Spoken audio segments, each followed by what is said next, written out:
Northrop Turner Broadcasting System.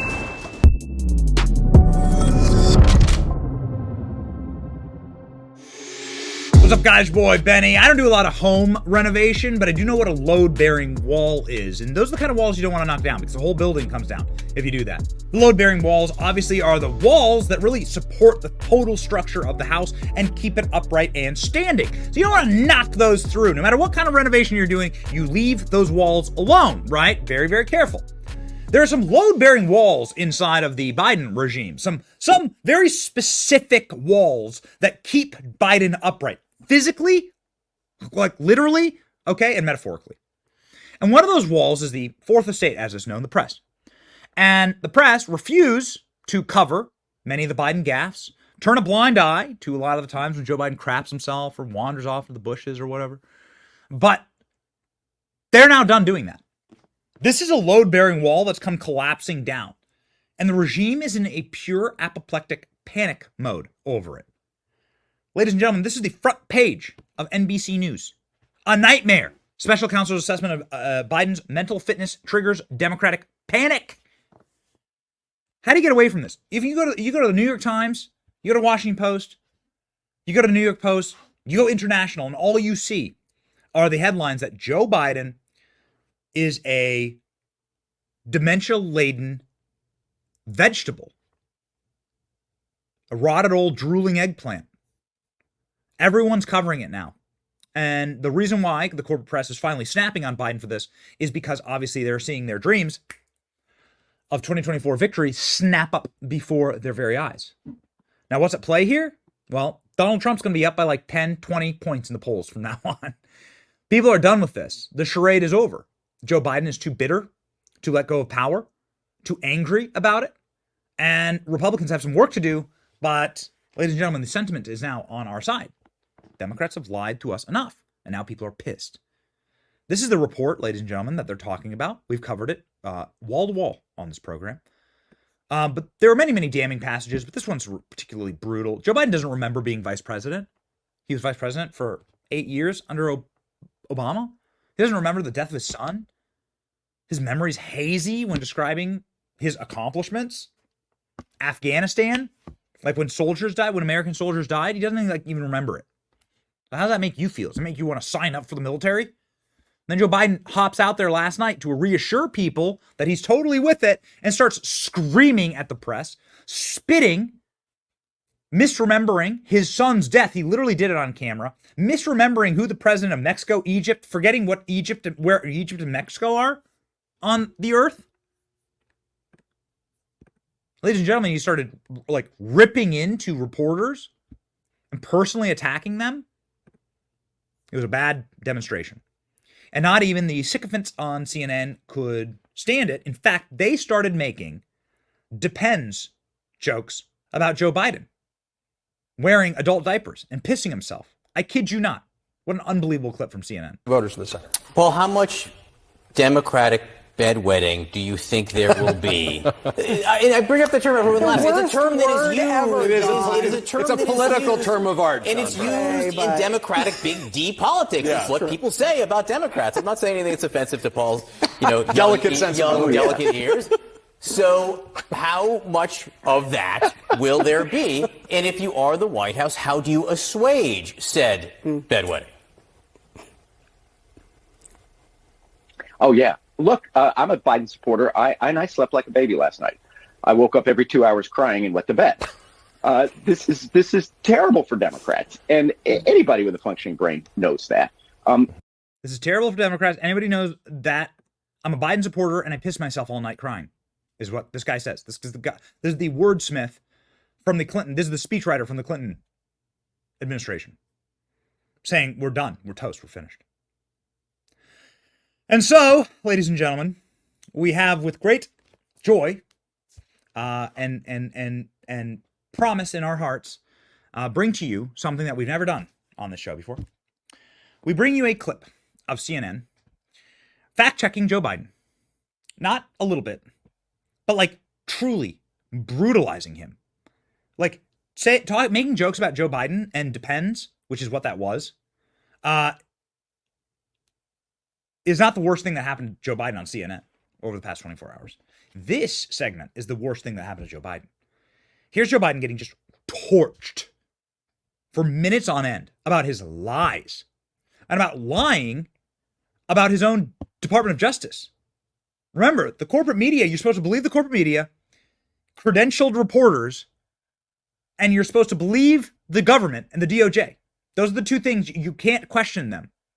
And so the DOJ says Joe Biden has dementia, and then the press are running with headlines like this. Nightmare. Democrats in panic. Triggered. Ladies and gentlemen, CNN. Whew.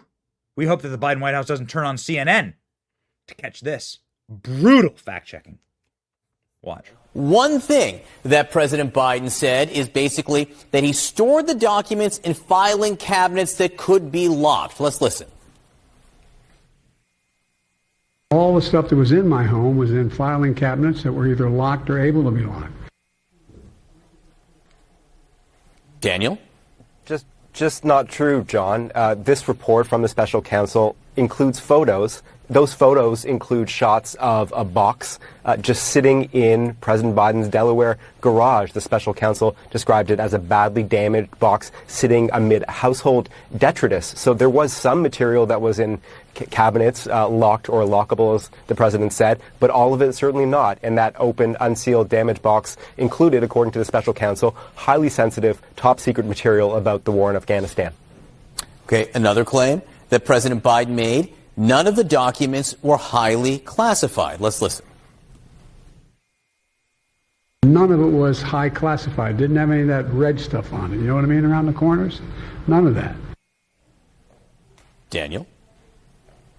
That claim that he didn't have any material that was quote-unquote high classified is also not true, John. The special counsel's report says that the president possessed multiple highly classified documents that were indeed marked as being highly classified documents, including some marked as top secret / SCI, sensitive compartmented information. That is a very high level of classification. For example, special counsel Hur discussed 2 top secret documents about Afghanistan found in that open, unsealed, damaged box in the garage, one of which Hur said contains highly sensitive info about military programs, and another that contains info about sensitive intelligence and sources and methods. Now, it's not clear, John, if any of those Biden documents had those colored borders we saw on classified docs that former President Trump had, which I think is what President Biden was referring to when he talked about red around the corners. But still, whatever coloring these documents had, the special counsel says they were clearly marked as highly classified.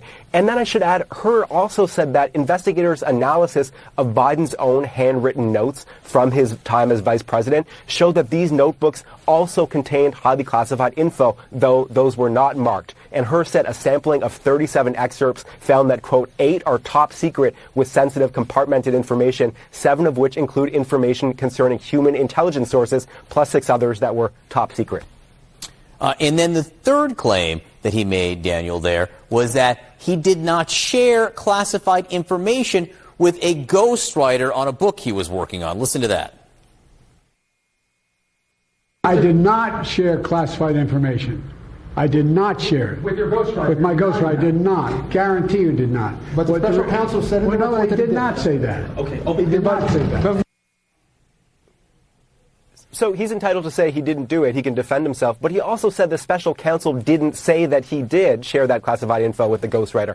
Except, John, the special counsel did say that explicitly. Hur wrote, quote, Mr. Biden shared information, including some classified information from those notebooks with his ghostwriter. So there it is in black and white. Now, Hur did elaborate that Biden shared classified info with the ghostwriter by reading nearly verbatim from the notebooks on at least 3 occasions, including notes from meetings in the Situation Room. He did find that Biden, quote, at times tried to avoid sharing classified info, like by skipping over certain material as he was reading them to the ghostwriter. And Hur did write that the evidence does not show that Biden knew the info was classified. Nonetheless, even though the special counsel did clearly give him some material to defend himself with, this is not a factual defense. So he could cite the factual stuff, Hur said, didn't know it was intentional, etc. But declaring the special counsel just did not say what he said, John, is not a factual defense.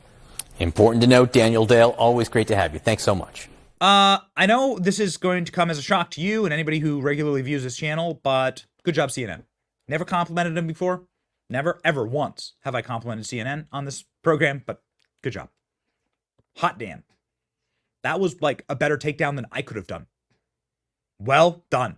Fact checkers on CNN. Ugh, I can't believe I'm even saying that, but here we are.